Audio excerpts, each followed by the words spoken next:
भारतीय प्रजासत्ताक दिनाच्या संचलनामध्ये आज ऑपरेशन सिंदूर मधले जो चित्ररथ आहे तो दाखवण्यात आलेला आहे आणि दिल्लीमध्ये याचा चित्ररथ जो आहे तो सर्वांनी पाहिलेला आहे, देशाने सुद्धा पाहिलेला आहे। नेमकं याचं वैशिष्ट्य काय, या दाखवण्यामागचा हेतू काय आणि याचा फायदा देशाला काय हे जाणून घेण्यासाठी आपल्यासोबत ब्रिगेडियर हेमंत महाजन सर आहेत। सर, आज तुम्हीही पाहिलं असेल हे ऑपरेशन सिंदूरचं जे संचलन आहे ते करण्यात आलं, एक चित्ररथ तयार करण्यात आला होता आणि ज्याची देशाला उत्सुकता आहे ते सगळे चित्र जे आपल्याला ते दिल्लीमध्ये पाहायला मिळालेलं आहे। काय याचं महत्त्व आहे आणि या भारताच्या दृष्टीने हे किती महत्त्वाचं होतं? बघा, पहिले हे जे परेड झाली, पण ती परेड जी झाली ही ऑपरेशन सिंदूर नंतर झालेली ही पहिली परेड होती आणि याच्यामध्ये एक चित्ररथ नव्हता। इथे आपण अनेक शस्त्र जे आपल्याकडे आहेत आधुनिक ती सगळी दाखवली। आता ही शस्त्र कुठली होती तर याच्यामध्ये आपण पहिले आपले मिसाईल्स दाखवले, वेगवेगळ्या प्रकारचे। ब्रह्मोस नावाचं मिसाईल आहे की ज्याने नूर खान बेसवरती हल्ला केला होता आणि तिथे पाकिस्तानचं खूप नुकसान केलं होतं। मग आकाश नावाचं एअर टू एअर मिसाईल आहे की ज्याने आपण पाकिस्तानची ड्रोन्स वगैरे पाडली होती। याच्याशिवाय पिनाका वगैरे ज्या आपल्या तोफा आहेत ज्याचा वापर केला होता ते पण दाखवलं होतं। याच्याशिवाय वेगवेगळ्या प्रकारचे ज्या अँटी एअरक्राफ्ट डिफेन्स सिस्टीम असतात S-400 वगैरे, ज्यांनी पाकिस्तानची ड्रोन्स आणि क्षेपणास्त्र भारताच्या आत येताना पाडली होती ती पण आपण दाखवली। याच्याशिवाय आपण एक हायपरसॉनिक मिसाईल दाखवलं की जे युद्धामध्ये वापरलं गेलं नव्हतं, पण हे आता आपण नवीन तयार केलेलं आहे की जे पाकिस्तानची जी जहाजं आहेत म्हणजे डिस्ट्रॉयर्स असो की फ्रिगेट म्हणजे जी मोठी लढाऊ जहाजं आहे त्यांना दुरून 1000 किलोमीटर लांबून आपण त्यांना कसं पाडू शकतो याच्याकरता हे मिसाईल तयार करण्यात आलं आहे, ते पण आपण दाखवलं। म्हणजे आपण आपल्याकडे असलेली अनेक अत्याधुनिक शस्त्रही दाखवली।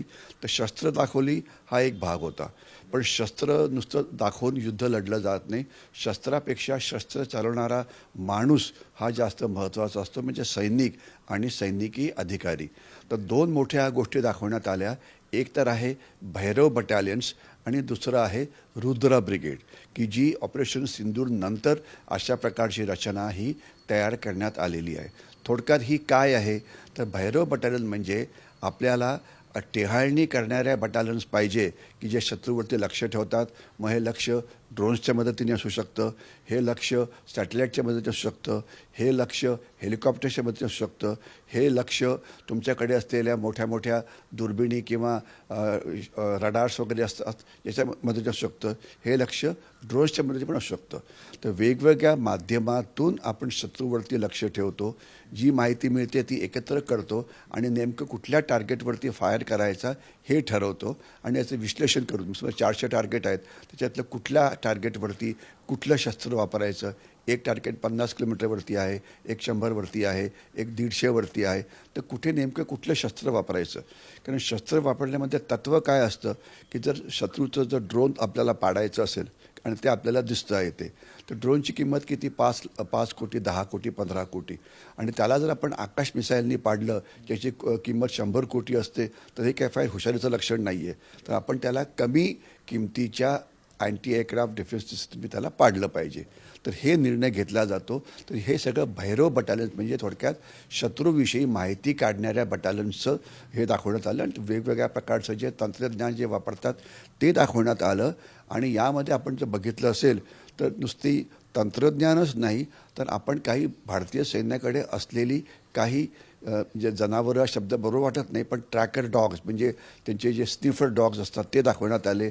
मग काही उंट जे खास तर लडाखमध्ये काम करतात ते दाखवण्यात आले। मग आपल्याकडे झंस्कार पोनी म्हणजे झंस्कार हा अतिथंड भाग आहे, तर तिथे जे पोनी म्हणजे क्रॉसब्रीड असतं घोडा आणि गाढवाच्या मधलं, तर ते त्या वातावरणात ते खूप चांगले राहू शकतात। इथले घोडे काही तिथे जाऊन तिथे राहू शकणार नाही ना, तर ते दाखवण्यात आले। म्हणजे प्रत्येक भागामध्ये त्या प्रदेशातली जनावरं जी भौगोलिक परिस्थिती आहे त्या परिस्थितीमध्ये भारत कशा पद्धतीने पुढे सुद्धा युद्ध लढू शकतो किंवा भारताची सामर्थ्य शक्ती कशी दाखवू शकते हे आज अगदी म्हणजे योग्य ठिकाणी योग्य उंट वाळवंटात पण आहे, उंट अतिथंड भागात पण आहे। अतिथंड भागातलं उंट अतिथंड भागातच जास्त चांगलं काम करणार तर ते दाखवण्यात आलं। आणि याच्याशिवाय ऑर्गनायझेशन म्हणजे तुम्ही आता जे आता म्हणजे आताचं जे युद्ध आहे या युद्धामध्ये अनेक घटक एकत्र येऊन काम करतात.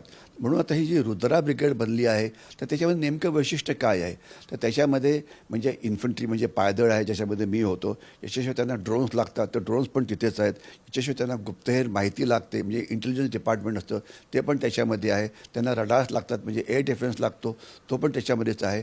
म्हणजे एक परिपूर्ण युद्ध लढण्याकरता एक कॉम्पोजिट बटालियन जी तुम्हाला पाहिजे, याच्यामध्ये सगळ्या प्रकारची शस्त्र, सगळ्या प्रकारची क्षमता एकत्र केलेली आहे.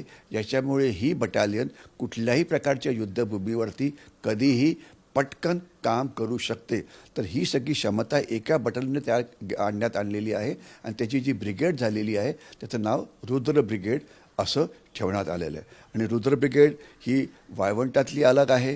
रुद्र ब्रिगेड जी हाय अल्टिट्यूडमध्ये म्हणजे जिथे अतिथंड भाग असतो तिथली अलग आहे. आणि समजा भारत चीन सीमेवरती जी आहे ती वेगळ्या प्रकारची आहे. तर याचंसुद्धा प्रदर्शन इथे करण्यात आलं, ज्याच्यामुळे शत्रूला कळेल की आपण सर्व प्रकारच्या युद्धाला तयार आहोत. सर, ज्यावेळेस ऑपरेशन सिंदूर झालं त्यावेळेस अनेक शस्त्र हे भारतीय बनावटीचे तयार करण्यात आले, कारण तेवढा शस्त्रसाठा आवश्यक होता, आपली क्षमता सिद्ध करायची होती. त्यानंतर ज्या काही गोष्टी घडल्या, ऑपरेशन झालं, त्यानंतर यानंतर जर काही हल्ले झाले तर काय आपण आज, कारण जगाचं लक्ष असतं प्रजासत्ताक दिनाच्या या संचलनाकडे, भारतीय लष्कराच्या सामर्थ्य काय वाढवले ते, याच्यात काय नवीन बदल काय दिसले तुम्हाला? असं आहे, ही शस्त्र आत्ता बनलेली नाही आहेत. ही शस्त्र ही गेले 9-10 वर्ष बनवली जात आहेत म्हणजे. आणि जवळजवळ आपली जी मेक इन इंडियामधली जी शस्त्र होती, खास तर ब्रह्मोस आहे, आकाश आहे, मग पिनाका गन्स आहेत, आपली जी ड्रोन्स भारतीय बनावटीची आहेत, आपली जी रडार्स आहेत, किंवा आपले जे अँटी एअरक्राफ्ट डिफेन्स सिस्टीम आहे, ज्याला आकाश तीर वगैरे म्हटलं जातं, तर यांनी नक्कीच चांगलं काम केलं. आणि आपल्या मेक इन इंडियामधल्या सिस्टीमचं काम हे चीनी सिस्टीमपेक्षा फार चांगलं होतं. कारण पाकिस्तानकडे जी सिस्टीम होती, आता ही सर्व त्याची जवळजवळ 70-80% जी शस्त्र आहेत आता ती चीनी बनावटीची आहेत. म्हणजे सगळं राईट फ्रॉम ड्रोनपासून तर गन्स हे सगळं तिथं आहे. तर म्हणजे आता कल्पना करा की अँटी एअरक्राफ्ट डिफेन्स सिस्टीम असतानासुद्धा आपण पाकिस्तानच्या आत जाऊन 14 दहशतवादी कॅम्पना बर्बाद केलं. की तिथे काय डिफेन्स सिस्टीम नव्हती का? होती, पण ती तोडून आपण आत गेलो ना. दुसऱ्या ज्या वेळेला पाकिस्तानने आपल्यावरती हल्ला केला, आपल्या विमानतळांवरती 8-9 मेच्या रात्री, त्यावेळेला ते आपल्या एकासुद्धा विमानतळाला डॅमेज करू शकले नाही. कारण काय की आपल्या अँटी एअरक्राफ्ट डिफेन्स सिस्टीम त्यांना थांबवलं. आणि नंतर आपण ज्यावेळेला पुन्हा लास्ट प्रतिहल्ला केला 9-10 मेच्या रात्री, आपण तिथे जे विमानांना नुकसान केलं आणि त्यानंतर पाकिस्तानने लगेच सीज फायरला मागितलं, कारण त्यांच्या विमानतळाचं नुकसान झालं. तिथे अँटी एअरक्राफ्ट डिफेन्स सिस्टीम असतानासुद्धा, ती सिस्टीम काही ते मोकळे विमानतळ पडलेली नव्हती, तिथे सिस्टीम होती. पण ती त्यांना वेगवेगळ्या पद्धतीने क्रॅक केलं जातं. म्हणजे त्यात अनेक पद्धती, त्यात म्हणजे आपले सायबर वॉरचा पण प्रश्न असतो, शस्त्रांना डिसेप्शनचा प्रश्न असतो, सरप्राईज करण्याचा प्रश्न असतो, वेगवेगळ्या एक कॉम्बिनेशन ऑफ वेपन्स पाठवलं जातं. म्हणजे जर त्या शस्त्राची क्षमता असेल की 400 टार्गेट्सना एका वेळे जर ट्रॅक करता येईल, तर आपण 500 पाठवायची, की ज्याच्यामध्ये ड्रोन्स पण आहेत, ज्याच्यामध्ये हेलिकॉप्टर्स पण आहेत, ज्यात विमानं पण आहेत. तर ज्याच्यामुळे याला विश्लेषणच करता येत नाही की नेमकं कुणावरती फायर करायचा, कारण त्यांची क्षमता ठरलेली आहे ना, की त्यांची काही क्षमता काय अफाट नाही आहे, म्हणजे तर ती एक लिमिटेड असते. आजच्या प्रजासत्ताक दिनानिमित्त आपण जगासमोर काय चित्र सगळं उभं टाकलेलं आहे असं तुम्हाला वाटतं, की भारतीय लष्कराचं सामर्थ्य कशा पद्धतीने जगासमोर मांडलं गेलं? आताचं जे युद्ध आहे हे पारंपरिक युद्धापेक्षा अतिशय वेगळं आहे. पारंपरिक युद्धाचा अर्थ काय?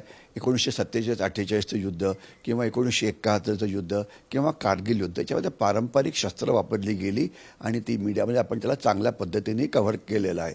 आताचं जे युद्ध आहे, या युद्धामध्ये म्हणजे जमिनीचं युद्ध, आकाशातलं युद्ध, पाण्यातलं युद्ध, पाण्याखालचं युद्ध, सायबर युद्ध, इन्फॉर्मेशन वॉरफेअर, स्पेसमधून युद्ध, ही सगळी युद्ध एकत्रितरित्या केली जातात. म्हणजे सगळ्या प्रकारच्या घटकांचा वापर केला जातो. तर याला मी इंग्लिशमध्ये मल्टी डोमेन वॉर असं म्हणतो. म्हणजे वेगवेगळ्या पद्धतीने युद्ध करायचं. यामध्ये आपण पाण्याचा वापर केला आणि पाण्याचा वापर आपण शस्त्र म्हणून केला. आपण याच्याशिवाय इकॉनॉमी म्हणजे आर्थिक शस्त्राचा वापर केला.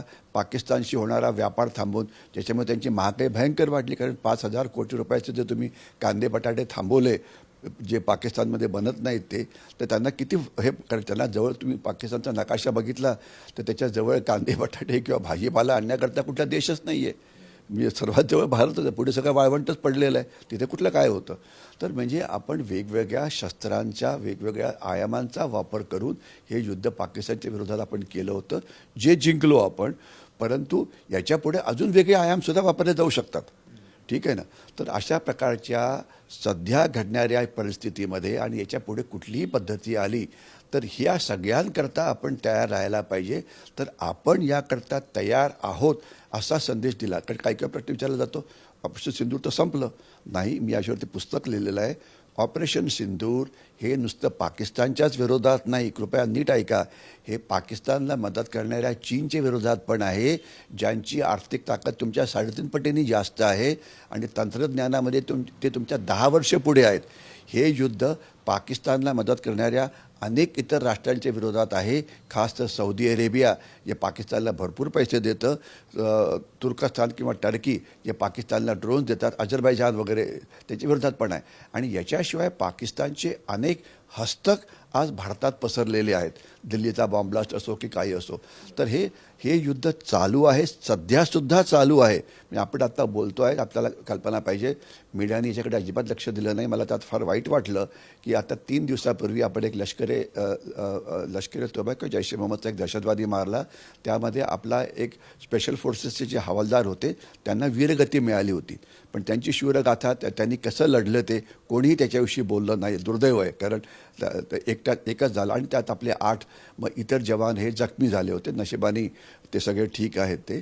तर ऑपरेशन सिंदूर पाकिस्तान अजूनसुद्धा प्रयत्न करतो आहे भारताच्या आत दहशतवादी घुसखोरी करायचा. तर तो एक भाग झाला. पण जे तो बाकीच्या भारतात करतो आहे ते मात्र लक्षात असायला पाहिजे. मोठ्या प्रमाणात पाकिस्तान भारतामध्ये अफूगांच्या चरस म्हणजे नार्कोटिक्स पाठवण्याचा प्रयत्न करतो आहे. आणि किती पाठवतो आहे याची कल्पना तुम्हाला असायला पाहिजे.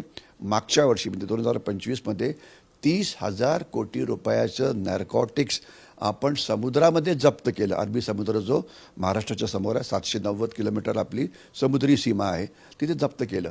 आता काय आपण सगळं नार्कोटिक्स पकडलं का? ऑब्व्हियसली नाही. काही चुकून आत पण आलेलं असेल, नक्कीच आलं असेल. आणि एवढंच नाही तर आत्ताच मी 2-3 दिवसापूर्वी मी एका शाळेमध्ये त्यांच्या ॲन्युअल डे फंक्शनला गेलो होतो. तर तिथे मला प्रिन्सिपल काय म्हणतात की साहेब, तुम्ही जे बाकी बोलणार ते बोला, परंतु या मुलांना हे पण सांगा की ड्रग्सपासून दूर कसं राहायचं. मी कोणाविषयी बोलतो आहे? पुण्याविषयी.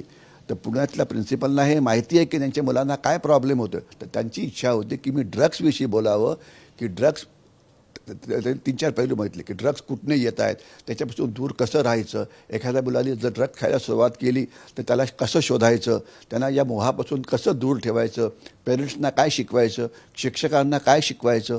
ही सगळी टीम आहे ना, शिक्षक पण आहे, विद्यार्थी पण आहे. आणि तर म्हणजे ड्रग्सचा धोका हा प्रचंड मोठा आहे.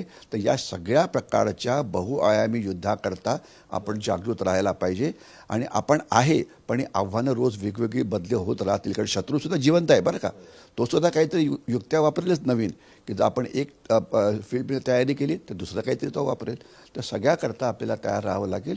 आपण तयार आहोत, परंतु हे युद्ध दीर्घकालीन आहे आणि आपल्याला दीर्घकालीन या युद्धाचा मुकाबला करावा लागेल. पाकिस्तानबरोबर, चीनबरोबर, त्यांना मदत करणाऱ्या इतर मित्रांच्या बरोबर सुद्धा.